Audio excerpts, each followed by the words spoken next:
நேற்று ஹஸ்பண்ட் வந்து பார்த்திங்கன்னா சூப்பர் மார்க்கெட்லேருந்து ஃப்ரூட்ஸ்லாம் வாங்கிட்டு வந்தார். இந்த வாட்டி எக்ஸ்ட்ராவே வாங்கிட்டு வந்திருக்காரு. நல்லா சாப்பிட்டு கொஞ்சம் ஹெல்த்தியாக இருக்கணும் அப்படின்னு சொல்லிட்டு. எனக்கு மட்டும் இல்லை, கிருத்திக்கும் சேர்த்து. ஏன்னா ஸ்கூலுக்கும் ஸ்நாக்ஸ் வேணும்ல, அதுக்காக வந்து எங்கள் 2 பேருக்கும் சேர்த்த மாதிரி ஸ்நாக்ஸ் மாதிரி வாங்கிட்டு வரணும் அப்படின்னு சொல்லிட்டு ஃப்ரூட்ஸ் வாங்கிட்டு வந்தார்.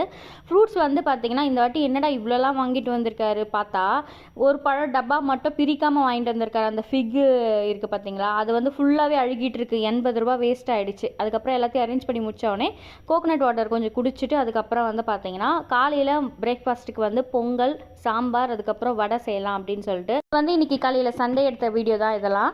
சண்டே வந்து பார்த்திங்கன்னா நான்வெஜ் செய்ய வேண்டியது, ஆனால் இன்னும் புரட்டாசி முடியல. அதனால் வந்து பார்த்திங்கன்னா வெஜ்ஜு தான் சொல்லிட்டு இந்த பிரேக்ஃபாஸ்ட் ரெடி பண்ணிட்டு இருந்தேன். அதுக்கப்புறம் ஒரு 8:30க்கு மேலே வந்து கொஞ்சம் நட்ஸ் நைட்டு ஊற வச்சுட்டு இருந்தேன், அதை வந்து கொஞ்சம் சாப்பிட்டேன். அப்புறம் வடை போட்டுட்டு பிறகு பொங்கல், சாம்பார், வடை சாப்பிட்டுட்டேன் பிரேக்ஃபாஸ்ட்டுக்கு. அது வந்து ஒரு கிட்டத்தட்ட ஒரு 9:30க்குள்ளே முடிச்சுட்டேன். அப்புறம் ஒரு 11 மணிக்கு மேலே பார்த்தீங்கன்னா ஃப்ரூட்ஸ்லாம் கொஞ்சம் கட் பண்ணியிருந்தேன். இன்றைக்கி வந்து பாப்பாவும் ஹஸ்பண்டும் வீட்டில் இருக்கிறதுனால கொஞ்சம் எக்ஸ்ட்ராவே ஃப்ரூட்ஸ் கட் பண்ணி எல்லாருமே சாப்பிட்லாம் அப்படின்னு சொல்லிட்டு ஒரு 11 மணிக்கு மேலே சாப்பிட்டு முடிச்சோடனே மத்தியானம் வந்து காய்கறி வந்து அவர் செய்கிறேன்னு சொன்னார். ஸோ சண்டே வந்து இப்படி தான் எங்களுக்கு போச்சு. இந்த வீடியோ எப்படி இருந்துச்சுன்னு மறக்காமல் கமெண்ட்டில் சொல்லுங்கள். இந்த வீடியோ பிடிச்சிருந்தா மறக்காமல் லைக் பண்ணி சப்ஸ்கிரைப் பண்ணுங்கள். தேங்க்ஸ் ஃபார் வாட்சிங்.